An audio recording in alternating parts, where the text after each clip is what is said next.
I've always said আমি cricket খেলি আমার বাবার স্বপ্ন পূরণ হয়তোবা সমস্যার মূল হচ্ছে শেখ হাসিনা আর আওয়ামী লীগ।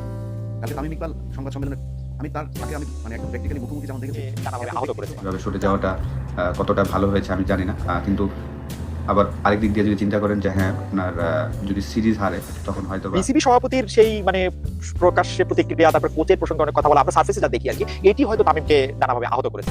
সরে যাওয়াটা তামিম ইকবাল অবসর নিয়েছেন, কারা অবসর নিতে বাধ্য করেছেন, কার নির্দেশে তামিম অবসরে গিয়েছেন, সব গোপন তথ্যই ফাঁস করা হয়েছে এই ভিডিওতে।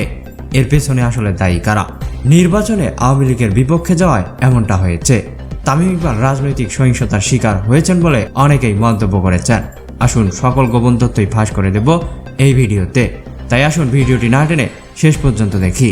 এটা তামিমের কথাতেও আসলে এটা বোঝা গেছে, কিন্তু তামিম যেহেতু আসলে অনেকটাই মানে তামিম কিন্তু একটা প্যাকেজটাই এমন যে তামিমের মধ্যে আসলে এত বছর ধরে তিনি ইন্টারন্যাশনাল এরিনায় খেলছেন, কিন্তু তিনি কিন্তু আসলে আবেগের বাইরে নন। মানে তিনি একটু প্রফেশনাল প্লেয়াররা যেমন কোনো অনেক কিছু গায়ে মাখেন না, তামিম আসলে ঠিক সেরকম নন। এই যে গুরুত্বপূর্ণ একটা মাত্র টেস্ট সেটা তিনি খেলতে পারেন নাই, এই আফগানিস্তানের সাথে এই 3 দিনের 3টা ম্যাচের সিরিজটা এটা খুবই গুরুত্বপূর্ণ ওয়ানডে ক্যাপ্টেনের কাছে। তারপর আমাদের সাথে নিউজিল্যান্ডের এবং খেলা আছে, এশিয়া কাপ আছে, তারপরে বিশ্বকাপ আছে। বিশ্বকাপ পর্যন্ত তাকেই অধিনায়ক করার ব্যাপারে বিসিবি একরকম সিদ্ধান্ত নিয়েছিল। আপনি জানেন যে বিসিবি থেকে তাকে এটাও অফার করা হয়েছিল যে তাকে বিশ্রাম নেওয়ার জন্য, কিন্তু তামিম হয়তো ভেবেছিলেন যে এইভাবে যেহেতু তার ইনজুরিটা পুরনো এবং তার ফিটনেসটার ব্যাপারটা আসলে তাকে আসলে খেলে বা পরিশ্রম করে এটা ঠিক করতে হবে। আমার ধারণা তামিম চেয়েছিলেন যে এইটাকে খেলে বা প্রথম ম্যাচটা খেলে এটা দেখার জন্য, তারপরে তিনি তার ফিটনেসটা এটা বোঝার জন্য। কিন্তু বিসিবি সভাপতির সেই মানে প্রকাশ্যে প্রতিক্রিয়া, তারপর কোচের প্রসঙ্গে অনেক কথা বলা, আমরা সার্ফেসে যা দেখি আর কি, এটি হয়তো তামিমকে নানাভাবে আহত করেছে। এবং তামিমকে কিন্তু আমি আজকে প্রেস কনফারেন্সে দেখছিলাম, তামিমকে কিন্তু আসলে মনে হয়েছে তিনি কষ্ট পেয়েছেন সাংবাদিকদের কাছ থেকে। ইন্টারেস্টিং, উনি সাংবাদিকদের একদম বারবার বলতেছিলেন যে আপনারা এটা নিয়ে আর গুতাগুতি করেন না, এই শব্দটা উনি ব্যবহার করেছেন। তিনি বলছেন যে এই শব্দটা, এই ব্যাপারটা এখানেই একটা শেষ করেন। এবং সবচেয়ে বড় ব্যাপার হচ্ছে যে খুবই আনলাইক স্পোর্টসম্যান যে তিনি কিন্তু আসলে কোনো প্রশ্নের উত্তরও দিতে চান না, আসলে তিনি কথাই বলতে পারছিলেন না, যে এত অল্প সময়ের মধ্যে সংবাদ সম্মেলনটি উনি শেষ করেছেন। এতটাই আবেগাক্রান্ত ছিলেন উনি, আসলে কথাই বলতে পারছিলেন না এবং কথা বলাটা তার জন্য। এবং তিনি আশা করছিলেন, তিনি এই কথাও বলেছেন যে আমি আশা করব যে আপনারা আমার ব্যাপারটা একটু উইথ রেসপেক্ট আপনারা এটা দেখবেন। তিনি ক্রিকেটারদের ব্যক্তিগত জীবন নিয়ে কথা বলা বা ক্রিকেটারদের ও ক্রিকেটের বাইরে অন্য কোনো বিষয় নিয়ে কথা বলার ব্যাপারেও সাংবাদিকদের বলেছেন। সবটা মিলিয়ে আসলে তামিম আমাদের বাংলাদেশের ক্রিকেটে একটা সাহসের, একটা আমি কি বলবো যে একটা বিক্রমের প্রতিভা হয়ে এসেছিলেন।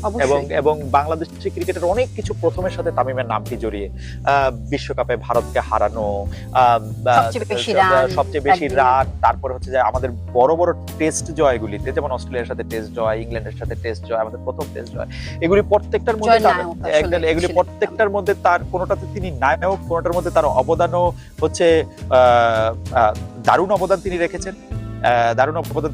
তো সুতরাং আমরা আসলে বলতে পারি ওই জায়গা থেকে আমি আরেকবার একটু বলতে চাই, আমি যদি দেখি যে আমাদের কয়েকজন ক্রিকেটার যেমন আশরাফি বিন মুর্তজা যা হচ্ছে যে যখন অবসর নিলেন, আমাদের ক্রিকেটারদের অবসরগুলো আসলে এরকম ভাবেই নেওয়া হচ্ছে, মানে তারা ঘোষণাটা দিচ্ছেন ঠিক সিরিজের মাঝে বা মানে কোন একটা খেলার সময় ঠিক সেইভাবে মাঠ থেকে বিদায় বা একটা গ্র্যান্ড একটা মানে অনুষ্ঠানের মধ্য দিয়ে তারা একটা বিদায় নিচ্ছেন না।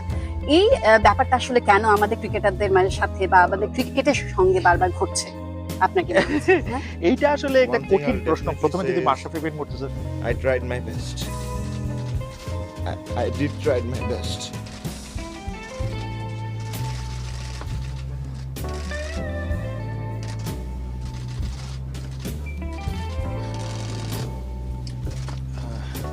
Maybe I was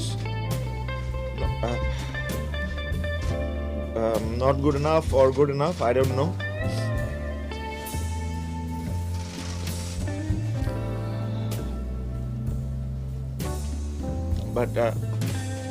But I tried giving my 100% whenever I was in the field.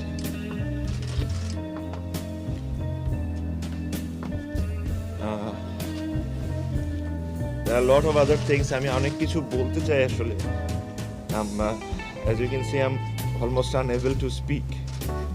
But I hope you will respect the situation.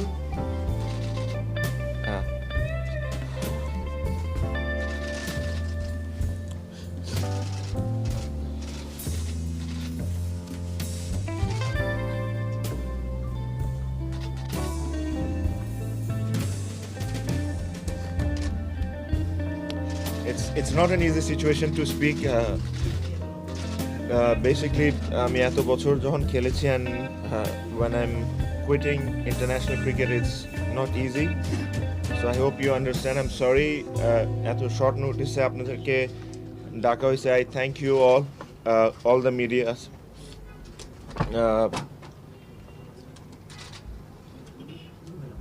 R I will only request one thing. যে যারা সামনে ক্রিকেট খেলবে আপনারা তাদের কথা ভালো লিখবেন, খারাপ লিখবেন, হোয়াট এভার লিখবেন, but stick to cricket. Do not cross that boundary, go outside of cricket. Stick to cricket. If the guy is playing well, you say good things. If the guy is not playing well, you criticize. That is fine. But sometimes I hope you. সম্মানিত দর্শক মণ্ডলী, আপনারা সকলেই জানেন যে তামিম ইকবাল একজন গুরুত্বপূর্ণ খেলোয়াড় বাংলাদেশ ক্রিকেট দলের জন্য। বাংলাদেশের জন্য, বাংলাদেশ ক্রিকেটের জন্য তিনি নিজেকে সারা জীবন উৎসর্গ করে দিয়েছেন। তিনি নিজের জন্য নয়, পরিবারের জন্য নয়, দেশের স্বার্থের জন্য দীর্ঘ 17 বছর ধরে ক্রিকেট খেলে আসছেন। আমরা অনেক সময় দেখেছি বিশ্বের বিভিন্ন দেশের খেলোয়াড়রা নিজের লাভের জন্য দেশের সাথে বেইমানি করে থাকে, ম্যাচ ফিক্সিং করে থাকে। সেখানে তামিম ইকবালের এইরকম কোনো রেকর্ড নেই। তামিম ইকবাল কোনোদিন অন্যায়ের সাথে আপোষ করেননি। মাশরাফি বিন মর্তুজা ক্রিকেট থেকে অবসর নিয়ে চলে গেছেন রাজনীতিতে, আর তিনি এখন নৌকার একজন সংসদ সদস্য, অর্থাৎ আওয়ামী লীগের একজন এমপি। মূলত তামিমকেও এমন অফার করা হয়েছিল এবারের নির্বাচনে। আওয়ামী লীগ চেয়েছিল তামিম ইকবাল তাদের হয়ে এবারের নির্বাচন করুক, কিন্তু সেখানে তামিম ইকবাল একেবারেই না করে দিয়েছেন, কেননা তিনি বিএনপি করেন। এমনকি তার বিয়ের সময় তিনি বেগম খালেদা জিয়াকে দাওয়াতও দিয়েছিলেন। যাই হোক না কেন, তামিম ইকবালকে যে আওয়ামী লীগের জন্যই আজ এইভাবে অবসর নিতে বাধ্য করা হলো, এটা একেবারেই স্পষ্ট। তো দর্শক, এ সম্পর্কে আপনাদের অভিমত কি? তামিম ইকবালের অবসরের পেছনে আপনারা কাকে দায়ী করবেন? জানিয়ে দিন আপনার মতামত। ধন্যবাদ।